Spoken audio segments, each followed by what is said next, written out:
Creator and TV producer Glenn A. Larson was one of the most successful producers on TV during the late 70s and early to mid 80s.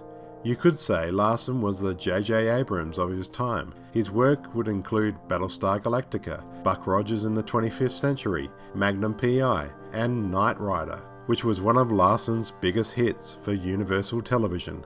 Knight Rider would follow the adventures of Michael Knight, a lone crime-fighting crusader partnered by a technological advanced wires-talking car by the name of KITT.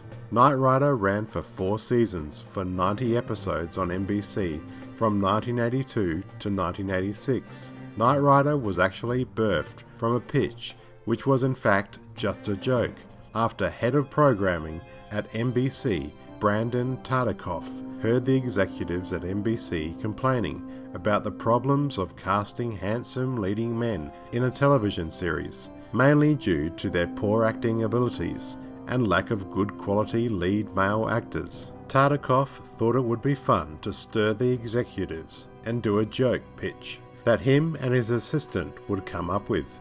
The television series idea was titled as The Man of 6 Words, where each episode would begin with the lead man getting out of a woman's bed, saying thank you. He would go on to say that throughout the show the lead man, after receiving the orders from his boss, would say okay. Then he would chase down the baddies and say freeze. Finally, after he had saved someone from certain death, they would thank him and he would say you're welcome. The main character's partner throughout the episodes was a car who actually did all the talking. What was so surprising to Tartikoff that each executive loved the idea about a man and his talking car and approved the idea to be developed as a TV show right on the spot. Creator-producer Glenn A. Larson was hired to produce and write the show. I had left Universal early to go to Fox. And they said, but you owe us at least one show. You know, you're the only guy who could do this show. We want to do a show about a supercar. Anyway, I took the assignment and went to Hawaii. I wrote the script in 10 days. We shot it, and they said, we don't know if we want a car that talks. We don't know about some of the other stunts it does, and we don't know about David Hasselhoff. Yeah, I thought I did a pretty good job. He says, we'll get back to you. Called me back. About 2 hours go by. Okay, you got him. He would get the idea for KITT after watching a Love Bug movie titled The Love Bug Rally from 1971. The basic premise for the show was about a billionaire, Wilton Knight, who rescues police detective Michael Long after an almost fatal shot to the face. Knight gives Michael a new identity through plastic surgery, changing his name to Michael Knight, and hires Michael to be his primary field agent for his justice organisation called FLAG, which stands for Foundation for Law and Government. He is given a technologically advanced car, a modified Pontiac Firebird Trans Am, controlled by a computer with artificial intelligence, called KITT, which stands for Knight Industries 2000. They looked at a number of actors to play Michael Knight, but it was soap star from The Young and the Restless, David Hasselhoff, who was cast in the role. Everyone in the beginning was using the car as, hey, look at our new show. We have an incredible car. It talks, it flies, it jumps, and who cares about the guy who drives it? Who needs him, right? But that was okay, and I went along with that. And I put up with all the press in the beginning. I mean, the press just, you know, it was terrible, you know? And I mean, when Edward Mohair and I went for our first interviews, how do you feel about being in a stupid show with a car that talks? And I'd say, wait, it's okay, you know? We just want to get through this first year, but I guarantee you we'll be back and it'll be successful. And the second year, when I went back to meet all those interviewers, was probably the greatest moment of my life, because as we came back and I said, I told you so. And for the voice of KITT, St. Elsewhere star William Daniels was cast. Daniels actually requested not to be credited for the role of KITT. He handed me this, and I looked at it, and I said, this is a car, and it talks. So I started reading it, and he said, how about making it like, you know, like a voice like Ma Bell? I said, no. I started a little bit more. How about doing it like a robot? I said, would you just please let me read the thing? And I just read it in my voice, and that was all.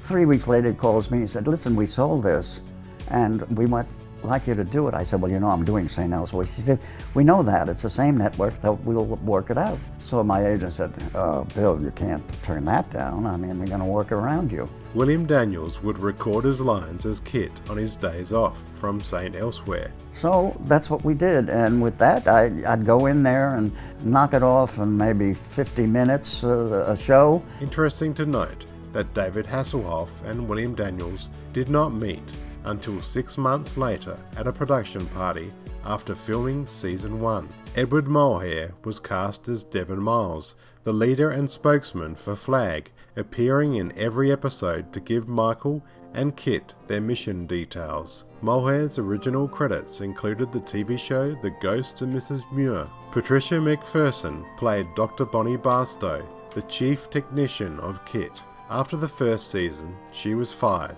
and her character was replaced by Rebecca Holden in the role of April Curtis for Season 2 because the network wanted more sex appeal on the show. However, David Hasselhoff was very unhappy about this and fought to have McPherson brought back. She was rehired and stayed on for the rest of the show's run. Peter Paros played Reginald Cornelius, the third driver of the Flag truck, an occasional sideman for Michael and KITT in Season 4. Respected actor Richard Basehart played Wilton Knight, the founder of Flag, a character who dies in the pilot episode titled Night of the Phoenix, Part 1. Basehart would go on to voice the opening narration, intro and outro for the series. Actor Richard Anderson from The $6 Million Man appears in the pilot episode of Knight Rider. Throughout the show's run, KITT even had an evil twin, KAR, which stood for Knight Automated Roving Robot. The KAR is a prototype of KITT. KAR is the exact opposite of KITT and is only programmed for self-preservation, where KITT is programmed to preserve human life. Peter Cullen was hired to voice KAR. Cullen is best known for voicing Optimus Prime in the 2007 Transformers movie. He also was the voice of the Predator in the 1987 film Predator. KITT was in fact designed by Michael Schaeff and George Barris, who designed the famous Batmobile. KITT was a customized 1982 Pontiac Firebird Trans Am, which cost $100,000 to build, with the interior designed by Schaeff also. For whatever reason, I was attracted to that Pontiac. It hadn't come out yet. We got the first 3 off the assembly line. They were destined for Florida someplace, or Little Rock, I don't know. And the dealer didn't get them, we got them. I knew that car. It was very clean, very simple line. It turned out to, just to be a good choice. But I wanted a car that could steer itself and had all of these sensors on it. I liked the ejection seat thing because I could use that in a few things. Miniatures were used for the impossible scenes where KITT jumps over trains and helicopters during the second season. In many of KITT's jumping scenes, cuts were made to the scenes, such as Michael driving before landing the car because the front end of the stunt car was heavily damaged when landing. The jumping car was actually a hollow fiberglass Trans Am that was supplied by Trans Am. Due to Knight Rider's success, the Trans Am car company found itself swamped with customers wanting to buy a black Firebird Trans Am. KITT had a roving red sensor on the hood, which was in fact modelled after the Cylon's roving eye in Battlestar Galactica, and also had the same sound effect as the Cylon's eye. To keep the show's viewers in the 4th season interested, the Super Pursuit mode was introduced. At one point, executives at NBC for Season 2 suggested that KITT should fly. The cast and crew all thought it was a stupid idea and would go against what the show was about. During the series, whenever Michael was away from KITT, he would communicate with him by using his wristwatch. After 2 very successful appearances, producers wanted more episodes featuring the truck Goliath and Michael's evil lookalike, Garth Knight. But Hasselhoff thought it would be too demanding for him to play dual roles. Much of the fan mail by the younger viewers was addressed to Michael Knight, not Hasselhoff. Some of the letters would accidentally be sent to All My Children daytime drama actor Michael Knight. Knight had to add the middle initial E to avoid confusion. The 2-part episode of Knight Rider, titled Mouth of the Snake, was actually going to be made into a spin-off series in 1984 to be called All That Glitters, but this idea was rejected. However, the lead character was recycled for a short-lived series titled Code of Vengeance, starring Charles Taylor. Merchandising was a big part of Knight Rider, with a 1986 video game released in Europe. A number of novels and a Knight Rider toy line was started, which included a remote-controlled KITT and a Knight Rider lunchbox. The KITT toy was made by Kenner Toys and named the Knight Rider voice car, complete with an electronic recording of William Daniels' voice, featuring a detailed interior with a Michael Knight action figure. ERTL released die-cast toys of KITT. The famous Knight Rider theme and 13 episodes of the series was composed by Stu Phillips. Most of the music for the series was composed by Don Peake. Stu Phillips was of course known for his TV scores for shows like Battlestar Galactica and Buck Rogers in the 25th Century.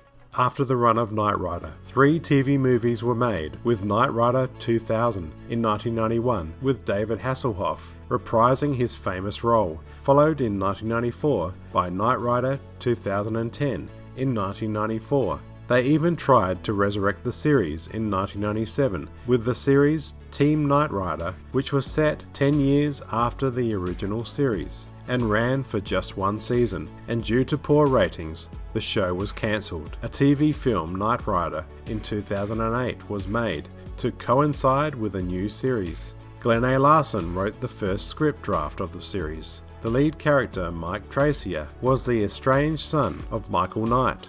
Val Kilmer even voiced KITT, but in May of 2009, the show was cancelled after 1 season, again due to poor ratings. Knight Rider was a highly successful series full of 80s goodness. I grew up with the series and I would never miss an episode, and every Friday night was truly an event, from 7:30 to 8:30 p.m. The show featured action, a cool car, the Hoff, cool death-defying stunts, and a killer TV theme, which I would hum as a kid all through the week. My name's Jonathan. Thanks for watching. If you enjoyed this video and like what you see on my channel, please subscribe, and if you would like to become a patron on my Patreon, click on the link below.